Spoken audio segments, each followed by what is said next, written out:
You're listening to Parasearch Radio, news, views and reviews from the world of the paranormal from across the UK and beyond.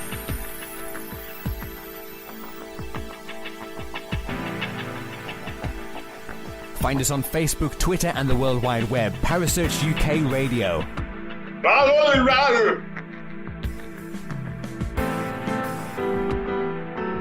Parasearch Radio, broadcasting to the UK and beyond.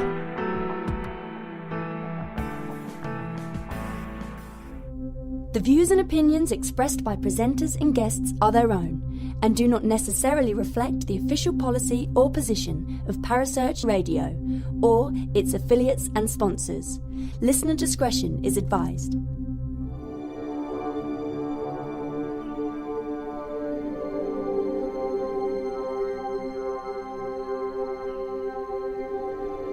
You're listening to Kerry Greenaway and Mark Manley on the Dark Mirror Paranormal Show, only on Parasearch Radio.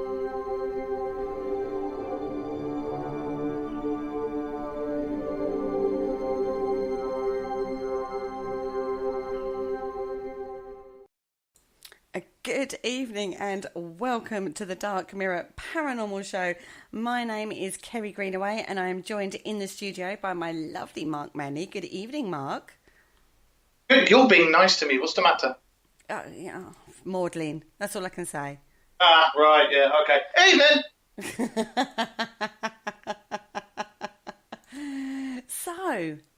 So, my little lovely, we're sailing the seven seas tonight. We are sailing the seven seas, and, I have the uniform, so I'll be the captain if you like. Oh, I'll be in charge of the rum. Why does that not surprise me? Well, I thought, get into the spirit of things. If I'm not going to, why not? You just unwittingly used a double pun. Did I? You said, we talked about rum, and then we're a paranormal show, and you said get into the spirit of things. Oh, I'm amazing. Let's just say it that way. Amazing. So, my little lovely, what's been going on in your little world up there? I have been literally working my ass off all week.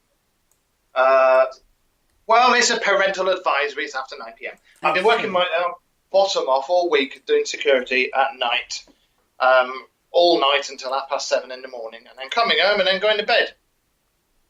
So not had a lot of chance to do a lot, really. Not really?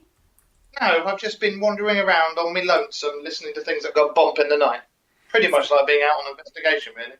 Except you're actually not on a paranormal investigation, hopefully. No, but I have to admit, I found out that the building I'm looking after actually burnt to the ground about 20 years ago and was rebuilt. And there is one part of that building, I'm not going to say on air where it is or whatever, but there's one part of it when you go in there, even though I'm not a sensitive or anything, you know there's something there. Ah. One bit of it, and you just know there's something there. So could you take some stuff in and, do a little bit of investigating? Oh, funny enough, I tell you what I'm going to do. It's because normally I turn the camera off for our listeners because it mocks the signal. This is my work bag. You can't see it on air, but Kerry can. This is my work bag, yeah? Now, if I go into the front pocket of my work bag... Front pocket of his work bag, everybody. Oh, it's not in the front pocket. Let me go and... Be careful what I'm going to pull out there. I have my huge torch that I take on investigation. Huge torch, yes. It's a big thing with batteries. And look at that. Yeah, little K2. Yeah, I got K2s in my right pocket now. Oh, is this because of the Connect thing then? I know. Yeah, I take my K2 with me as well. Wow. So in fact, I'm going to take when I go on my one of my 2 a.m. patrols or 3 a.m. whatever. I'm going to take that with me tonight, and I'm going to, because I have to admit, I did say last night, all right, I know there's somebody here. You want to follow me around, you're welcome to, and I had to tell them to back off, because when you get that thing when they're getting too close? Oh, yeah, of course I do. Yeah, well, I had that a few times, and I had to turn my back off, and I had to stop and do a couple of things to get them back off, and it was all right. Yeah, so we have an understanding. Oh, my goodness. So, my little darling, what are we talking about tonight? What are we going to discuss tonight? As if I don't know. Ghost ships. My heart. I can do the pirate accent. You can't. So I can talk like that. Or no, we're talking about ghost ships. Me hearties. You know what? I try to. I just sound like a farmer. Kind of ooh Go on, do it. I just sound And like you'd a say, farmer. "Get off when I my do it." bloody land!" Now, when we looked into this subject, there is loads of ghost ships. There are lots and lots of ghost ships, but you've got to be careful when researching because, as we said before the show started, some are like drug cartel things, some are real, some are false, and some are just people avoiding tax havens or avoiding tax laws and stuff. So. There are. I mean, it was a bit of a minefield. A little bit of a minefield. Boom, boom. When we started researching this, because there is definitions as well. When we talk about things, we talk about definitions quite an awful lot. And a ghost ship is also known as a phantom ship, and it's a ship with no living crew aboard. Aboard. Aboard. There's no living crew aboard. It may be a ghostly vessel in folklore or fiction, or it could be a derelict found adrift with its crew missing or dead kind of scenario. And the term is sometimes used for ships that have been decommissioned but have not yet been scrapped. So as well as drifting boats, they have been found after breaking loose of their ropes and being carried away by the wind or the waves. So there are definitions of ghost ship or phantom ships. Sorry? Talking of wind and ghost ships, would that include, I don't know, in a scenario, say ghost cars when you've got somebody like myself or my Mrs. Lindsay who's had baked beans and then they let rip and then they clear the vehicle? Does that class as it? No, I wouldn't go as far as that because we're talking about ships that sail on water and your car kind of doesn't do that. Sir. Oh, right, Ship, okay. sir. Right. Yeah, ship, sir. Yeah. Anyway, moving swiftly on. So the first one up, we couldn't not do this show without looking at the infamous ghost ship, the Flying Dutchman, could we? I can't do the accent, but all I can say is imagine Swedish chef on a yacht. Birdie, throwing chickens and stuff and going, whoa, water. Now, this legend and folkloric myth kind of has taken a resurgence in popularity due to the Pirates of the Caribbean movie. And so I had to start there because they're like, I love those movies. Oh, yeah. Army Hardies. Yeah. They're absolutely brilliant. Now, I actually came across an absolutely fantastic document that looked into who the Flying Dutchman was actually based on. Now, I want to just put special thanks out to Brian Dunning from Skeptoid magazine. He's allowed me to use his research and his information. And so thank you so much, Brian, because trust me, you saved me so much work. It was untrue. Kerry, have you got an owl in the room with you? An owl?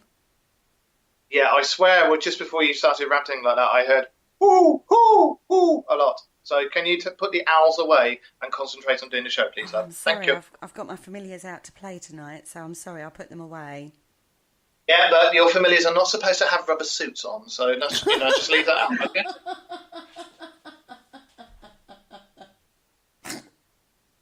Oh my God, I'm snorting already. Oh my God. Anyway, so we're talking about the Flying Dutchman. You keep me off topic all the time. Right, we're talking about the Flying Dutchman. Now, this ship is known for many, many ghostly appearances that generally show up out of the dark or the fog and then just disappearing, and terrifying sailors that witness this. When they've been sighted, there's a common factor, and they all list half a dozen or so factors in the Flying Dutchman don't they, Mark? You know, there seems to be a common theme, but nobody identifies the ship. It hasn't got like a marking on it that says the Flying Dutchman. It hasn't got like a name. It's just how it appears and how it looks, and it kind of, everyone says, oh, it was the Flying Dutchman, yet there's never a name on the ship. No, it's just supposed to loom out of the absolute ether and just appear on dark, misty nights. But, I mean, it's like, do you know what the Flying Dutchman was called, the Flying Dutchman? Well, I thought we were going to look at it. Well, over to you. Well, looking into this a little bit, there were some factual historical characters that this could possibly have come from. Now, okay, back in the 1600s, there was a guy called Bernard Folk. Now, he's a real-life historical figure. He was a Dutch sea captain employed by the Dutch East Indian Company, and he was infamous for his fast transit between the Dutch Republic and Java, which actually took the route which went under the Cape of Good Hope. Now, the Cape of Good Hope... Java? What? Java. Mm-hmm. I didn't know they had computers back then. Well, they did. Oh. You know. I thought it was abacuses. Oh, dear. Folk is believed to have used iron yardarms instead of wood, which allowed him to remain under full sail when the ships with weaker wooden yards would have had to reef. Now, his fastest time logged for the trip was in 1678. Now, bearing in mind, he was born in 1600, so he was really old for those days and ages. Fastest old guy on the seven seas. And the iron yardarm basically enabled him to go over the sharp reefs without, as you say, going crack, boom, oh, look, there's a leak, as the other ships did. And it was also, they do think that he was either trying to outrun the pirates, or he maybe have had something to do with smuggling goods and was being chased sometimes as well. And his name is pronounced Forca. Oh, okay. Just to let you know, that's how you pronounce it, in case anybody sniggers in the chat room and goes, actually, and it says like this, but no, it's Forca. Okay. Well, you know what I'm like with pronunciation, so I don't always... So I'm surprised you actually didn't say the other word version of it, so, you know, I nearly did. Oh, bear with us. We have got a caller. Have we? We have got a caller to add to the show. Hold on. I'm just trying to add. A good evening. Welcome to the show. How can I help you? Hello. Hey, it's our Jay.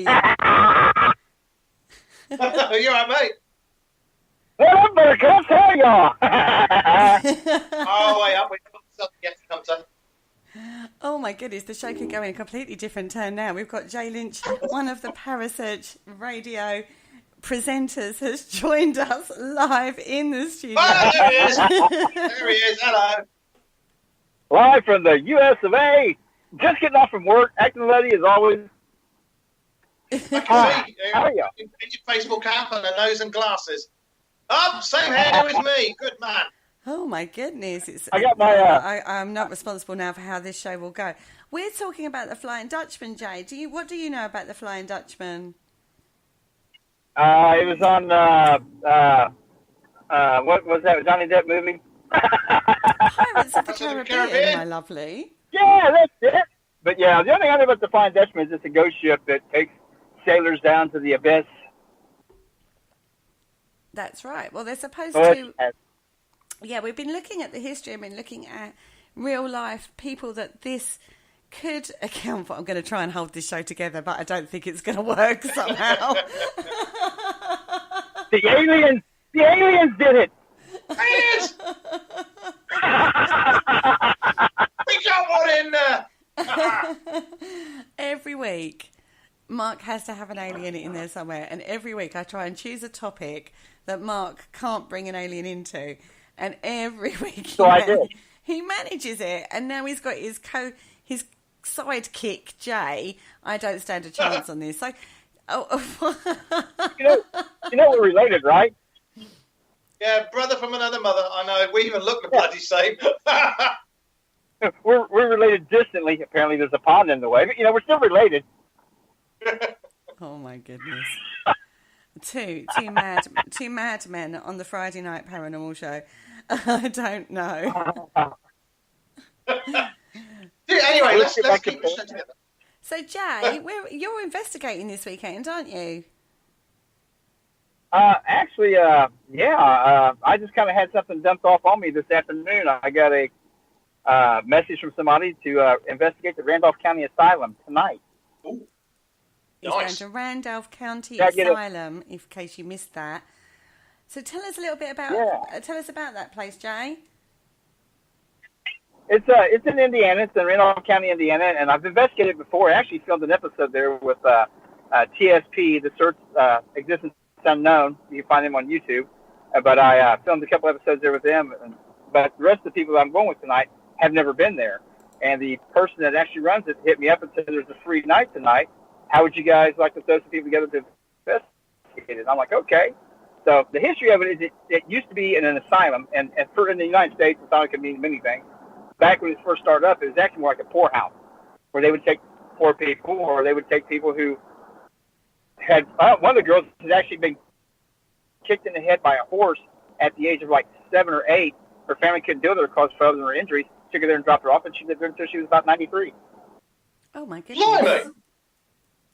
Yeah, it was a self-contained farm. They were self-contained. They did all their own farming. Had their own slaughterhouse. Neighboring farms would actually come there and help them slaughter their animals, while they also brought the animals to be slaughtered. So it did a co-op with the community and stuff. They were very involved with the community. The community was very involved with them. So it wasn't your normal. It wasn't like Bedlam or somewhere like that.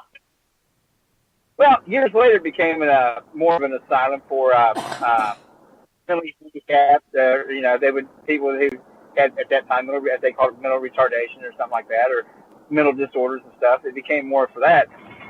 But at first start up, a poorhouse could be anything. They had people locked away in asylums over here. Women could be locked up because they had women problems. They could just have a bad period. They think that, okay, well, you're crazy, so we'll lock you away. There's so many things. Oh my goodness. Chronic masturbation would have you locked up in an asylum in the United States. I would be there. I would be I locked would up be in for the life. asylum. I think I fit many criteria for being put into an asylum. You do I like need to to know- be. I'd like to know how you define chronic masturbation. Why do you think I've only got one hand, mate? I wore the other one out. Anyway. Oh my goodness. And you guys brought me on the show. You answered the phone. Yeah, show's gone. There you go. I've just thrown the towel in. I know. Oh my goodness. All this work I did, and I'm not going to get a chance to tell anybody. You will not, never answer the phone on a Friday again when I call. Okay, I'll try not to. I'll try not to. I'll remember that. It's like, Now, you put a post up the other day. bloody hell. Sorry, Jay. You put a post ma'am. up the other day, didn't you, about Me? James Oh. Steele is in the chat room. He's living his. Oh God, what was that? Oh, what was that cartoon called? Captain Pugwash. That's the one. Captain Pugwash. Yes, I know what pugwash means as well. It's not very good. No, and there was a. No, I don't know. It got banned, didn't it? Yeah, I'm gonna have to go pugwash look is it up. Australian slang. And yet we watched. You that know, so man, you look all that up. To be honest, it's not something I could say on air, but all I'll say is pugwash is Australian slang for something extremely dodgy, and they went along with Captain Pugwash for years until somebody found out what the name Pugwash actually means. And there was a. So you're going to send me some links to that, right? Yeah, I think links will be sent to you, Jay. Don't you worry about that. Anyway, you put a post out the other day, didn't you, when we was nattering about this, about old-time storytelling, the art of telling a tale. Oh, absolutely. I grew up with over here, anyways, with my dad, and my uncles and stuff. We'd get together. We would actually, I'd sit around the bonfire. We had some people that played music, some that didn't, and the ones that didn't would also tell stories and stuff. And I remember with my grandfather and stuff telling stories, not just the old scary stories about history, stories about society, about different cultures, just whatever, and it was entertaining to me, and it was something I think is dying off in this world, and that's sad to lose it. Very much so. Yeah, I totally agree with you. I totally agree with you. The art of storytelling. And at the end of the day, we all kind of remember, whether it was sitting around a bonfire while we were camping, or whether or not, when we were kids, or whether or not we would sit around in a, power cut. That was always a good one, with the candles, and then people telling like ghost stories to each other. It really hits a nerve, doesn't it? It really resonates with people. Absolutely, and whether it be at a bonfire, whether it be in a house with candles or a cottage or whatever, with candles sitting around, and just you set the ambiance that way. And with storytelling, you use your tone and pitch of your voice and your body inflections to tell the story. And you sit there and you lay the stage out, but then you also leave the people their imagination, and that's what makes it even more so. To me, one of the best horror filmers ever was Alfred Hitchcock. You have so much to your imagination that you didn't put out every little gory detail. Your mind imagined 10 times worse than what it probably would have shown. Oh, completely agree with you. I completely agree with you. He really had the art of triggering your imagination, didn't he? Gotcha. Yeah. Absolutely. It's like it's like I love when Alfie's down. He's only 8 years old. When my kids were little as well, I love reading books because I love reading Terry Pratchett and everything like that. And I'll read the stories to them, but I'll do all the different voices and add extra bits in and this, that, and the other. And they love it. And that's something I do think people need to do a bit more. Absolutely. And there's some people in there that chimed in, well, I'm an author. I tell stories all the time. Like, I get that. And one guy said, well, the other thousands of us is called actors. I get that too, but acting isn't the same as storytelling. Acting, you use props and costumes and everything else. Storytelling, you only use your God-given voice and your God-given ability to sell that story.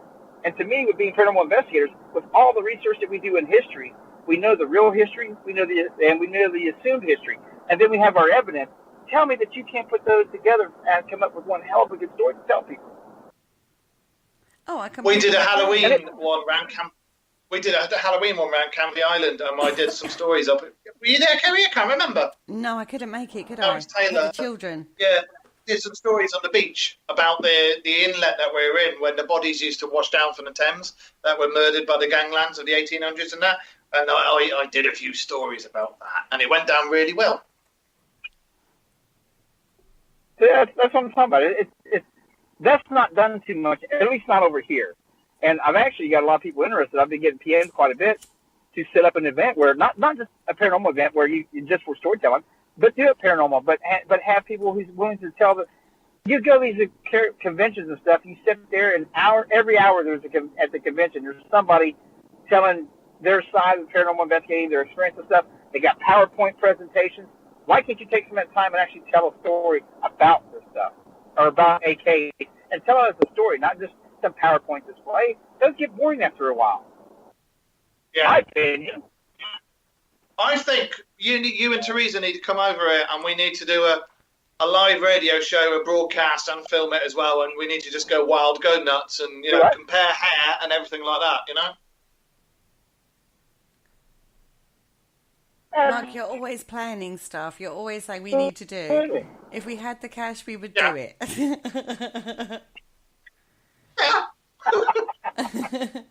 Now, one thing we discussed, Jay and I discussed, was we are putting a call out, actually, for anybody that can tell a story in this way, putting a story together and using just your voice and actually engaging your audience and telling it in old style where people really key into the story and use your imagination.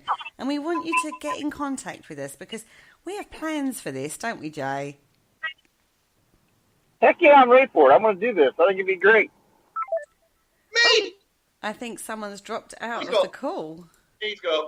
He's dropped out of the call. Anyway, going back, that is something that we, Jay and I have been discussing, and it is definitely something that we are looking at. So if you are a storyteller, and I'm not talking just getting up and saying, once upon a time we were 4 little pigs in a wood, but really can Talking bring proper a story jacket. to life, we have got plans, and we would love to discuss those plans with you and see if we can get something organised between UK, USA, and do an event or something along those lines that restarts and relives the story of the bard, you know, where people are getting up and telling a story around a campfire in a haunted location, or 2 or 3, depending on where we are at. And this is what we're going to look at doing. So this is very, very early days. And this all came out with a post that our lovely Jay over in America has come out with. So get in contact with me, or with Jay Lynch, or with Mark Manley, and we'll see what we can pull together for you guys.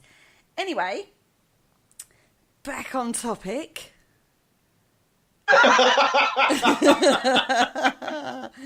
We were talking about Mr. Forker.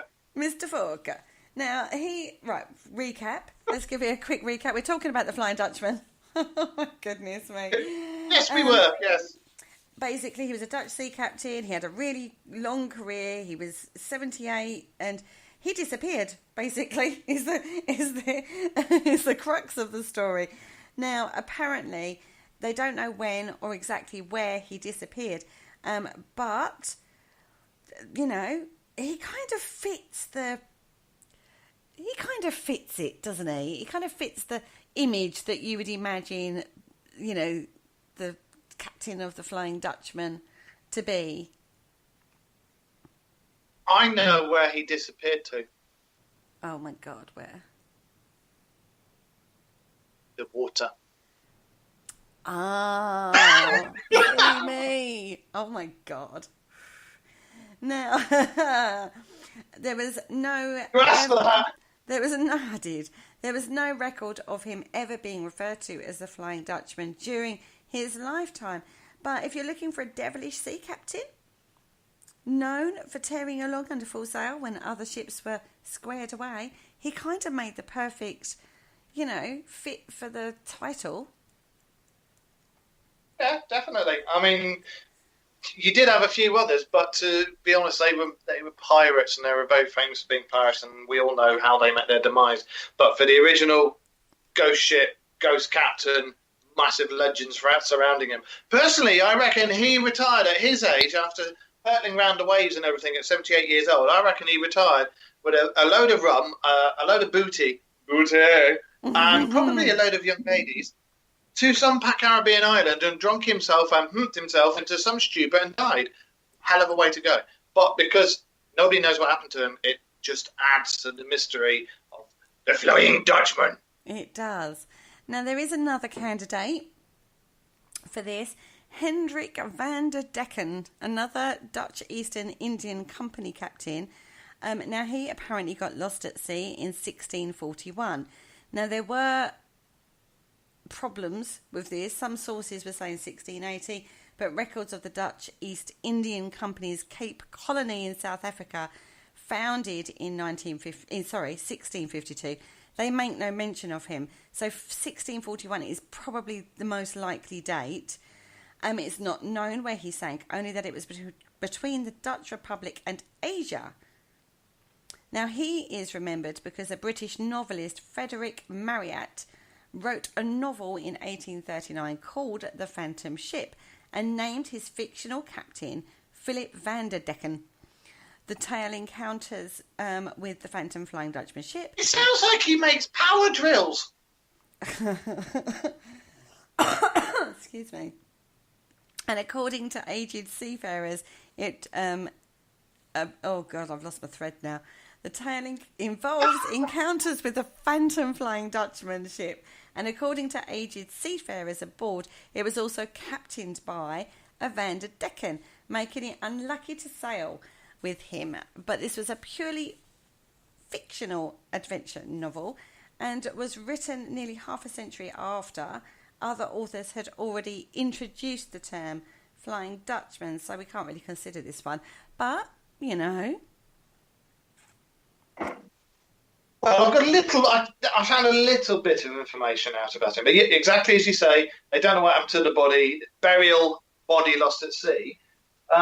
but he is one of the two main culprits or two main suspects to be the captain of the Flying Dutchman.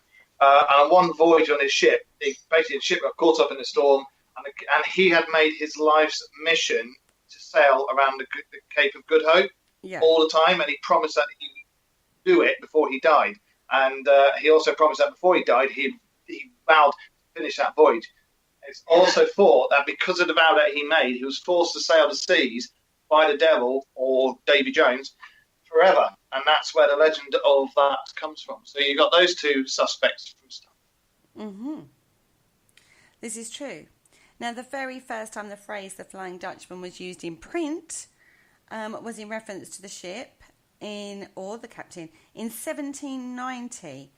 Irish petty thief George Barrington was sent to Australia for his crimes, and after he gained his freedom, he published in 1795 a book called A Voyage to New South Wales, in which he told a tale of two Dutch ships, one of which sank in a storm off the Cape of Good Hope with the loss of all hands.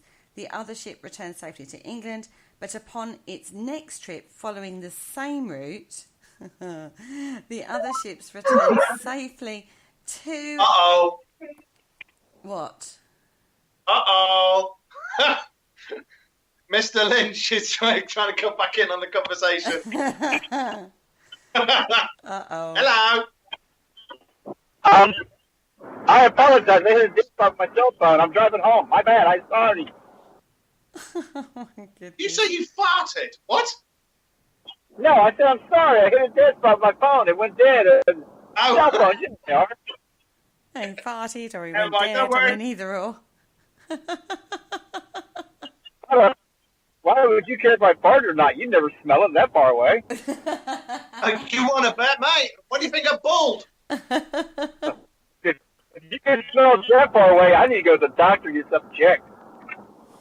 Well, to be absolutely honest, the last time we smelled it and we rang you and asked you, you blamed it on Teresa, so, hey.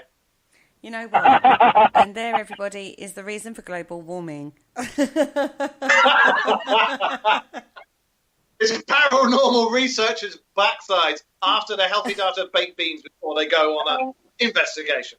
That's one thing you're not supposed to eat before an investigation. There's a list of things, and baked beans is actually on that list. I had peri-peri baked beans the other day. Never have them. Never. And the best thing about it is, one time we were investigating their post down, and they have the old steam heat, so they have the old register heaters that used to be in the school back in the 30s and stuff. And my brother laid a static recorder down on there in one of the rooms, so I snuck in, and we had ate chili that day, and I sat right beside his recorder, and I ripped one off big time, and I snuck back out of the room. So a few days later, while he's reviewing the evidence, I made some noise, so you'd have to turn the volume up really loud, and just about the time he got the volume all the way cranked up, all of a sudden he hears that raucous, loud noise. He calls in and goes, I hate you. So we're not lying. We have a little fun when we investigate. Oh, my goodness. It is one thing, though, when you're doing, it's one thing worth mentioning, that if you are out on an investigation and your stomach growls or you let off some form of expulsion, you must sedate it. Otherwise, somebody could be listening back to that and, think it's an EVP, and it's not. I got visions of with their headphones on, listening really intently, turning up, and they go, "Good God, damn your eyes, man!" Could you imagine? I did that. That's hysterical. I'm not nice, okay? I have fun. I've got a Class A. I've got a Class A EVP, and the team listens back and go, "No, actually, that's not an EVP. That's my stomach." When I did that to him, I told him he had a Class A EV poo. Oh my God! Oh my goodness! The show is definitely. Linz is outside, and she heard that and is laughing. It is definitely taking a downturn. Now, we need to take a quick break, guys. So I'm going to just take a quick break and try and put him into some kind of order in the break.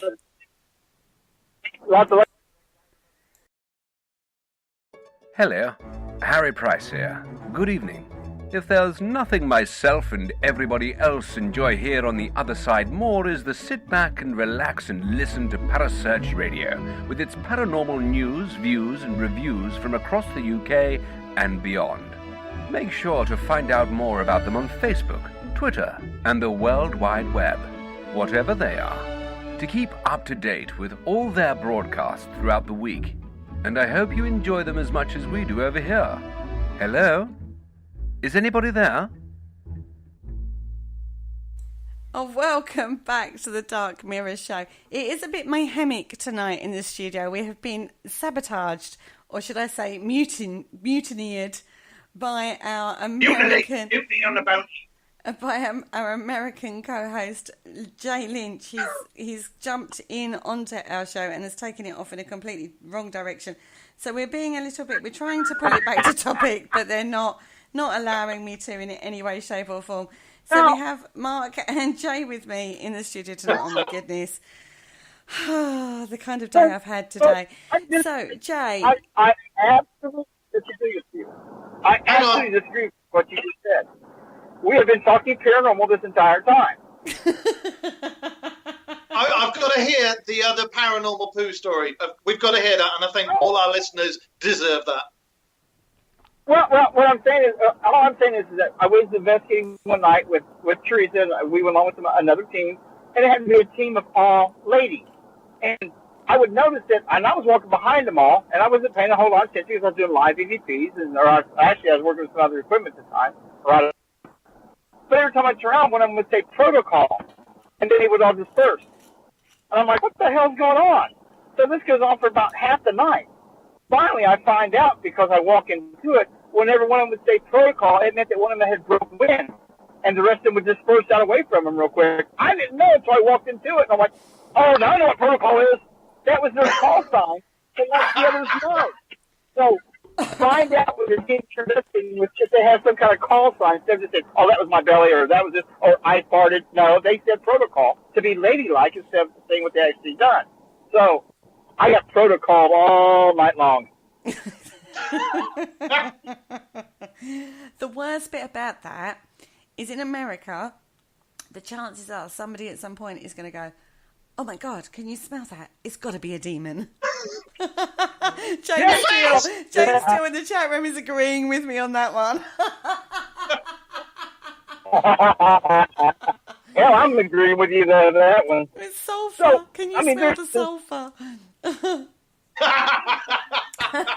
There's so many different things that can happen on an investigation that you absolutely should.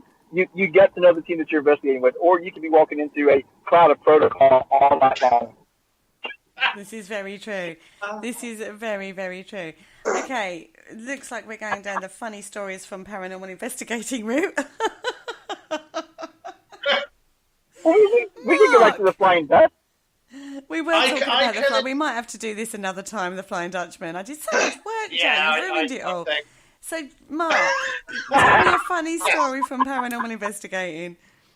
I can tell you a couple. I won't mention the person's name and I won't mention where it was. But in fact, we were doing an investigation and somebody had, I'm admitting this now, somebody had set up a trap, an experiment.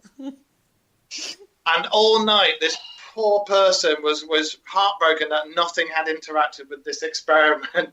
And so as we walked out the room, I've inadvertently maybe just nudged the thing slightly so it's moved about half an inch out of the way. No. Get it right, Mark. It wasn't half an inch, was it?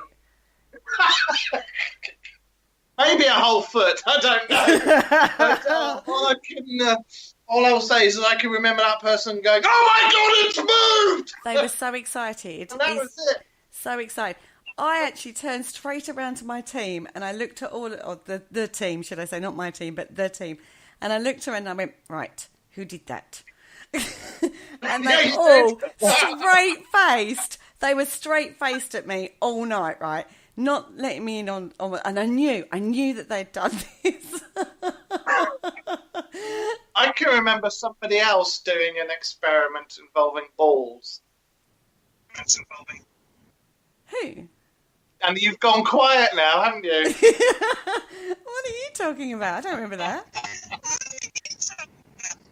You don't remember some tennis balls on grass? I didn't do nothing. I didn't Oh, do look, anything. somebody's just gone, remembered and walked away. I didn't do a thing. I tripped over them. In Yeah, all honesty, okay. Well, I leave did it at trip that, over them. I do remember making someone jump a mile and poop themselves. I remember being on a staircase and there was a light, there was a a sensor light, and every time you moved, the sensor light came on, and everybody was like dead still. Is that you? No, it wasn't me. It was, wasn't it? No, it wasn't. I know you've seen the videos of me and Rick Rose investigating together. Honestly, where sometimes you have to lighten it up. See, everyone was taking it so seriously, and I was thinking, can't you tell it's a sensor light? So every time I moved, the sensor light came on, and it was almost like you freeze the minute the light comes on, and then the light goes off, and then you sort of like move into a different pose. That's And hysterical. they still didn't get it. And at one point, there's like a railing. Oh, you mean that infamous photo I've still got on my laptop of you, like this, on the There's a railing? And I actually had my leg up on the railing like I was doing ballet. No, pole dancing. Pole dancing. Ballet. I would just like to put it out there. It was ballet. So yeah. And still nobody noticed that I had changed from just stood there like normal to having my leg up on this banister, and the light had gone on. Nobody was clicking, and I was sitting there thinking, "Oh my goodness, really?" But hey, that was a private investigation as well. That was like a private one. That wasn't a public investigation at all. That was a private with teams. But the little things you do to amuse yourself. Okay, and our listeners out there, I only think it's fair that Kerry tells you about the time she was walking along through a tunnel by herself, and then somebody just stopped to say hello to her, and she yelled out loud. No, we don't want to tell that Why aren't story. you just me? Yes, I do think you need to tell them. No, I don't think I need to tell them that story at all. I think you do. Well, you've seen where me and Rick Rose investigate together all the times I've scared him and made him dance and everything else in the hall. Oh, I know. Bless him. Poor old Rick Rose. Now, Mark, I don't know if you've ever seen his shirt, but when we investigate sometimes, he wears a shirt that says, "Don't scare me, I poop easy." I scared him so bad that he screamed and went running down the hall, and at the same time, Teresa actually peed her pants.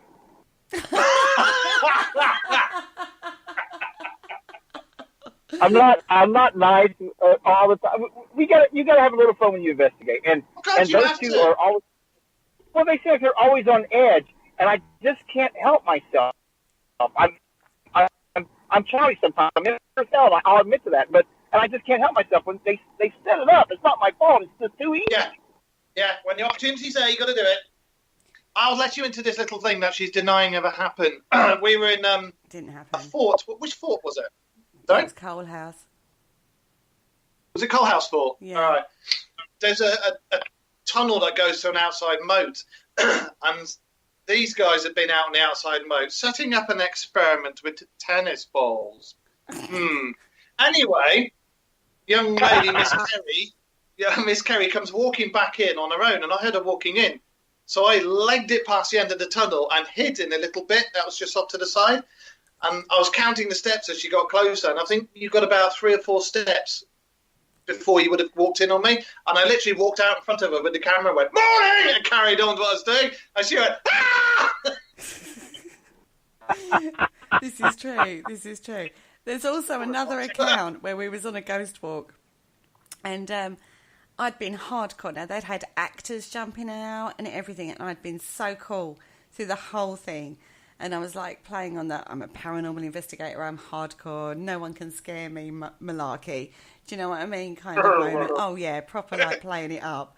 And because they were all going, "God, you never jump at anything." I was like, "No, I do this on a regular basis. I'm a paranormal investigator. It takes a lot to make me jump." And all this. We was going through this wood and this huge, and I'm telling you now, This was huge, this moth, and it went into my hair. And at that, I did a proper Yvette Fielding and proper flapping of hands and flicking my hair all over the place trying to get this moth out. And everybody at this point is literally stood around looking at me like I'm a complete and utter nutter, going, ah, ah. And then literally the moth goes. I stand there like dead cool and went, moth. You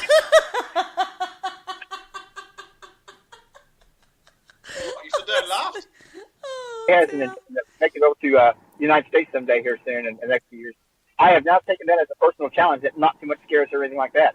So when we do get her here and we do take her out investigating, I make it my personal mission to make sure that I catch it on film and scare the pee out of her. You're going to have to work hard at that.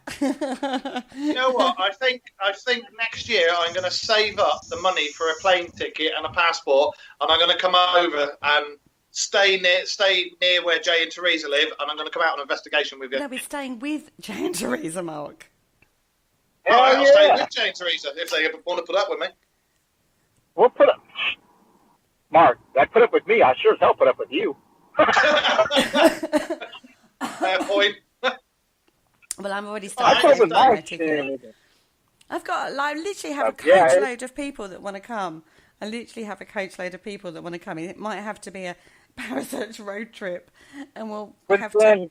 Within a 2 to 2.5 hour drive from the house, I have 9 places I can get us into. Within 4 hours, I probably have about 20 places I can get into. Okay, fair enough. Well, all I can say is this year I'm doing. It's York Dungeons, isn't it? It's next month, and I'm trying to put together a very interesting ghost walk here in Yorkshire. But I'm waiting for a young Miss Greenaway to come down. I know. All these demands on my time and attention and my money. Come on, guys. You know, I got so much a girl can tonight do. and tomorrow night. Sorry, Jay. I get to investigate tonight and tomorrow night. Tonight I do the Randall County Asylum. Tomorrow night I get to do the friend house. It's an old Quaker home in Waynesville. So sounds interesting. Well, I've got work tonight, but I'm going to take my K2 with me and maybe a little app that I use. And when I'm wandering around doing my one of my routine patrols, I think I may just stop in that certain bit and see if I can record anything. Hell yeah! Well, folks, I'm not investigating this weekend. Well, I'm investigating for you. I'm investigating 2 different places. And speaking of that, I'm about to the house to get my equipment so I can get on the road. It's about an hour and a half drive to where I got to go. Sorry for ruining your show tonight, but thank you for letting me finish. Well, you go and play with the equipment, mate, and we'll speak to you soon. Thanks for joining us, you guys. Jay. Take care. See you, Jay. I'll see you later. Have fun. Bye. Right. Well, back on topic. No, definitely. I think I'm not investigating this weekend. I have my children this weekend, so I can't. So I'm spending time with friends this weekend. But next weekend... I've actually got the weekend off, so... Cool. Next weekend, I am actually going to... Oh, my God, I can't wait for this one. There is something called the... oh, God, what's it called? It's a witches' convention that our lovely Andy Mercer is running and talking at. And that is in Westcliff-on-Sea. And it is... I can't wait. I literally can't wait. I'm really looking forward to it. Lots and lots of speakers about witchcraft. So I'm really looking forward to that. And you know who the host is? You know, the compere kind of guy? What? Andrew Collins, who wrote a book called The Black Alchemist. That sounds rather cool. It was so cool. Yeah, that does sound cool. It's awesome. It's about psychic questing, which literally, oh goodness, if I could do that, that would be absolutely awesome.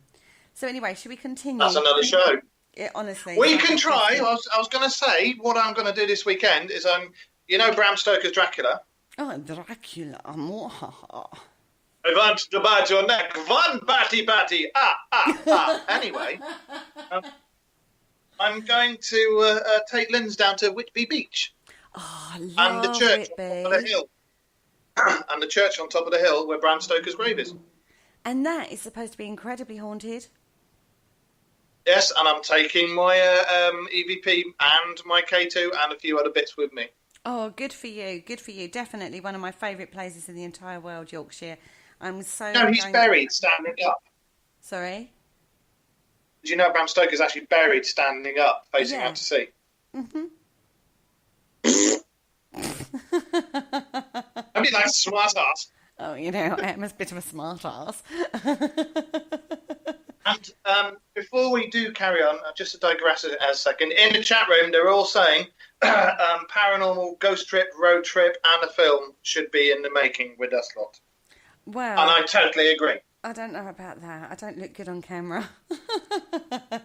Yeah, but to be fair, you were young and needed the money, and back then, all that hair was the rage, so don't worry about it.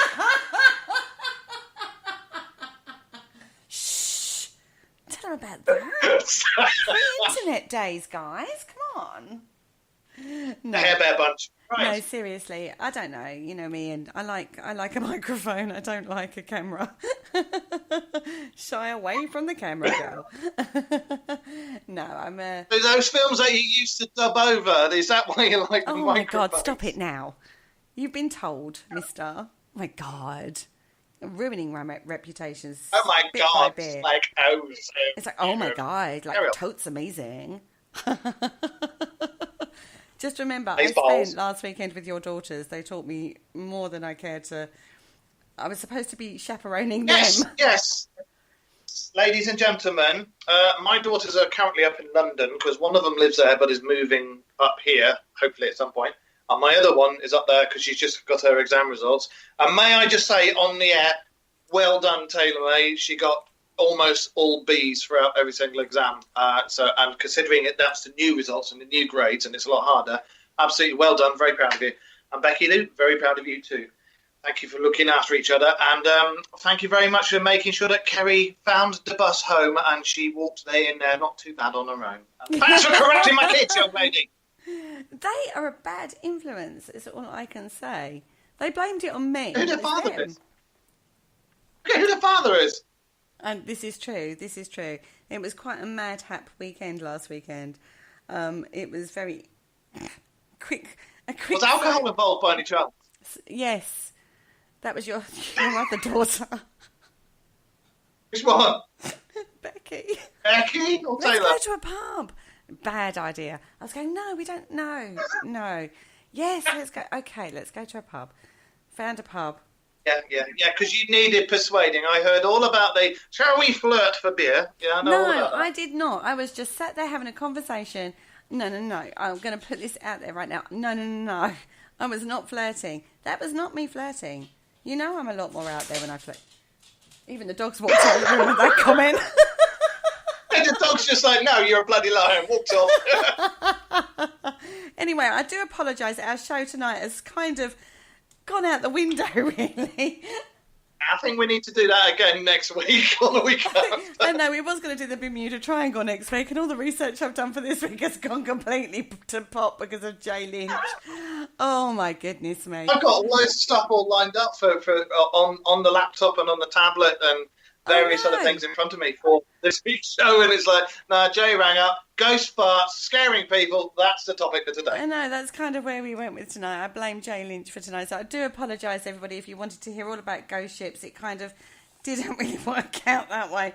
I even had explanations and stuff for all of this.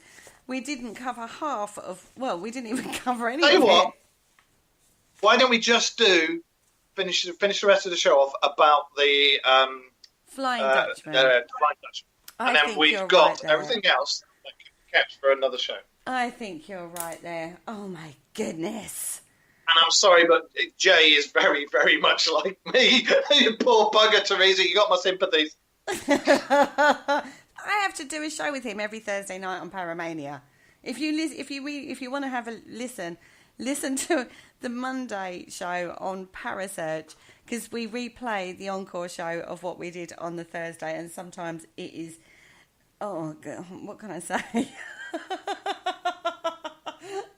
Sometimes it's well, not one good. night. Anyway, one night I'm going to do a show with you over the weekend. You 2, 3, 4. Yes. However many. Pop-up show. I'm sorry, what? You had something in your mouth there. Say again? It was a pop-up show. I've lost it. I'm That's so a big sorry, cigar. everybody. I've Right. lost all professionalism. Has gone out the window tonight. Right, let's at least finish the Flying Dutchman, because we have jumped on and off this ship throughout the whole evening. So let's at least finish the Flying Dutchman. So we got to the point in 1790 with the Irish petty thief George Barrington, who was sent to Australia for his crimes, and then he wrote a book in 1795 called A Voyage to New South Wales, in which he told tale of two Dutch ships, one which sank in a storm off the Cape of Good Hope, lost everybody, but the other ship returned to England. But then on its next trip, following the same route, a storm arose again. Funny that. And they saw their former companion vessels. However, he gave no names or dates of the ships, and it can't really be referred to anything other than a fictional show. A fictional show. I'm totally gone. A fictional. Would you like to rewind that bit and start again? Would you like to rewind that bit and start again? It can only be referred to as a work of fiction, but he did refer to the ghost ship as the Flying Dutchman. And as far as anybody knows, this is the first time it was used in print. Now, goodness me. So, anyway. You got there. Round of applause. You did get there in the end. Well done. Anyway, in 1840, Wagner wrote an opera. Mark, please help me out. What is the opera called? The Fliegende Hollander. Okay. The Fliegende Hollander. That's right. And it isn't... Flying Dutchman. It's not the ship that he's referring to. It's actually the captain of the ship that he refers to. Now, the Dutchman, who is unnamed in the opera, commands... Again, Dutch. Commands a ship with only a spectral crew. He makes port in a storm in Norway and grapples to the ship of Captain Deland. The Dutchman reveals to the captain that years ago he made a curse during a storm, swearing to Satan that he would round the Cape of Good Hope, even if he had to keep trying until doomsday. Now Satan took him at his word and cursed him to never be able to make port until he found a woman who would love him until she died. Now, that was a hell of a night. Hell yeah. Now, fortunately, the captain has a nubile daughter, talking of daughters, Senta, who upon hearing of the Dutchman's terrible plight, falls in love with him. But, in tragic love story, this one, guys, I want you to all get your violins out. Another suitor, the muscular and handsome huntsman, Eric, reminds Senta that she had once promised herself to him. When the Dutchman hears of this, he assumes he is lost forever and casts off with his ghostly crew. Is this reminding you of something, everybody? Possibly. Yeah, I can hear Mr. Jack Sparrow in the background. Got its like inspiration on, can't we? Oh, yes. He assumes his love is lost forever and casts off with his ghostly crew. But Senta's love was true, and when she sees the Dutchman sail away, she throws herself into the ocean and drowns. The terms of the curse are thus fulfilled, and the Dutchman and his ship are seen ascending to heaven, thus becoming the Flying Dutchman, where he will finally be able to rest. And that is basically how the opera goes. It's very tragic. If you listen to that particular opera, it's, well, something else is all I can say. Interestingly enough, Terry Pratchett used to use his own version of that in the Discworld books about a dwarven opera. But that's all I'll say about that. And they go on about it being really long-winded and tragic, and everybody dies, and they look at each other and go, "Why he dead? Because she dead. Okay, I died." That's it. So, that is very true. I do also have all of the Terry Pratchett books, so I just like to put that out there. Now, literally... That's why we get on so well. We have a very similar sense of humour, so much. believe it or not. You are Nanny Ogg. Interestingly, the Cape of Good Hope is not the Cape, which is famous for its stormy seas. That's Cape Horn. And that's at the southern tip of South America. Pardon? Did you say you've got the Horn, or did you say the Cape of Good Horn? The Cape of Good Hope is different from Cape Horn. Cape of Good Hope. Were you hoping you've got a good horn? What? Oh, God. This show has gone completely to pot. Now, the Cape Horn is... No, we're not doing that. No, that's another show. The Cape Horn is at the southern tip of South America. And the Cape of Good Hope is the tip of the peninsula jutting south from Cape Town in South Africa and is some 150 kilometres west-northwest from true southern tip of Africa of the... Oh, God, it's geography. Cape Agulhas. Agulhas. Say it with an African accent. Agulhas. Okay. Agulhas. Oh, my goodness. So, there are plenty of other books besides Marryat and Barrington, and the other authors in the game are Washington, Irving, Sir Walter Scott, and many, many others. But plenty of uncounted eyewitness accounts ever since. But the biggest and most suspicious gap in that timeline is the 100+ years between Captain Foker.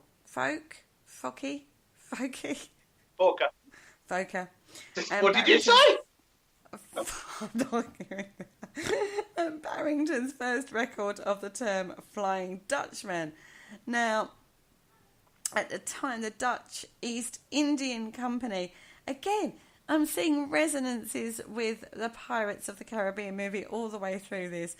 Had been in decline for the past half century, but during the company's 200 years of sailors plying the same trade routes between Asia and the Dutch Republic, an uncounted number of tales and traditions must have arisen. I mean, come on. Sailors are an old superstitious lot.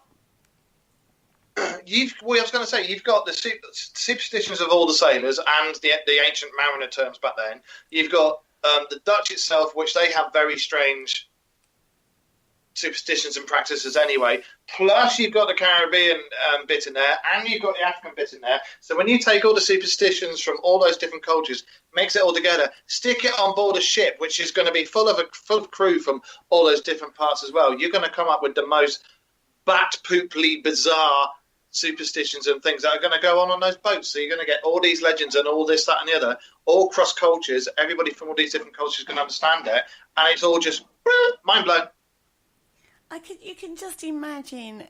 I mean, we talked earlier in the show about sitting around a campfire, talking about old tales, and living the stories.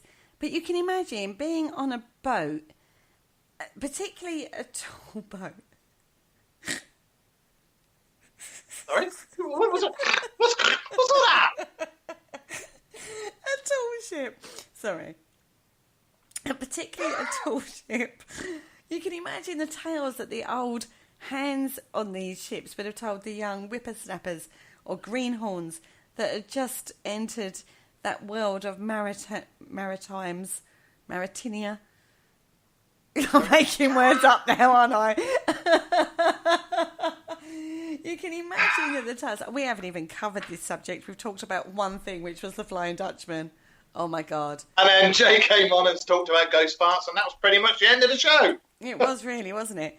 Anyway, tall ships remain common around the world and have been ever since they took to the water.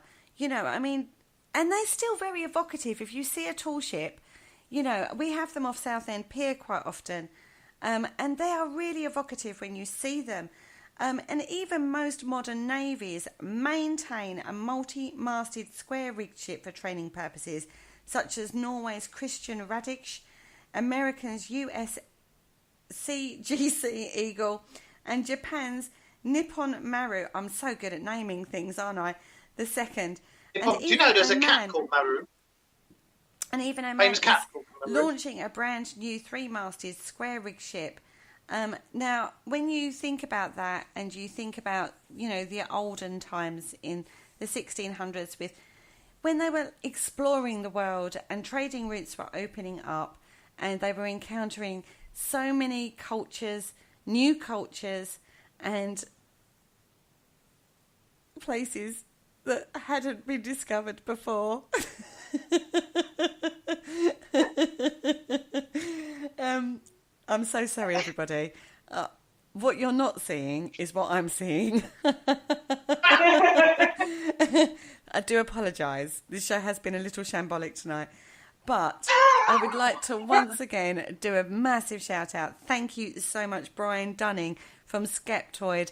You can check them out on the Skeptoid website and find out loads and loads of paranormal information because he helped enormously with the research for tonight's show and the Flying Dutchman.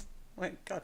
On that note, guys, I think we're done. I think we're done. That's it. Cats and dogs living together, mass hysteria. Yes. Oh my God! We've managed to get to the end of the show. So, Mark. Yeah. What's your take on the Flying Dutchman to finish up? I have no idea. That went out the window years ago. Flying Dutchman. I think it was a real. I do think it was a real ship. And I do think there was definitely a couple of real captains, but I think people have got it confused about the name because you've got the ship that was to do with it, and then you've got the Dutch guys, so nobody really knows where it comes from. But I do think that when you sift through all of it, there definitely was a Flying Dutchman, be it the captain or the ship, and I definitely think that a lot of the feats that he did were real, and I definitely think he got a name for himself in the Caribbean. Whatever it was, there were definitely candidates for the title. And plenty of stories throughout the eons that led to the building up of this myth and legend that is now well and truly more alive now than ever, thanks to the Pirates of the Caribbean. Now, as I say, tonight kind of took a U-turn in regards to what we were talking about because of Jay coming on. Next week, we were going to do the Bermuda Triangle. And I think it's here in my front room. I think we've hit a different dimension, is all I can say over here in this world. Cheered me up no end.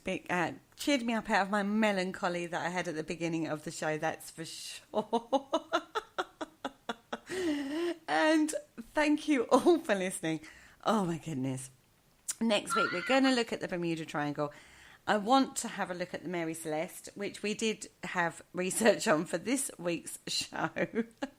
But we never got there. We never got to the Mary Celeste. Or I don't think we even... we just got to take one.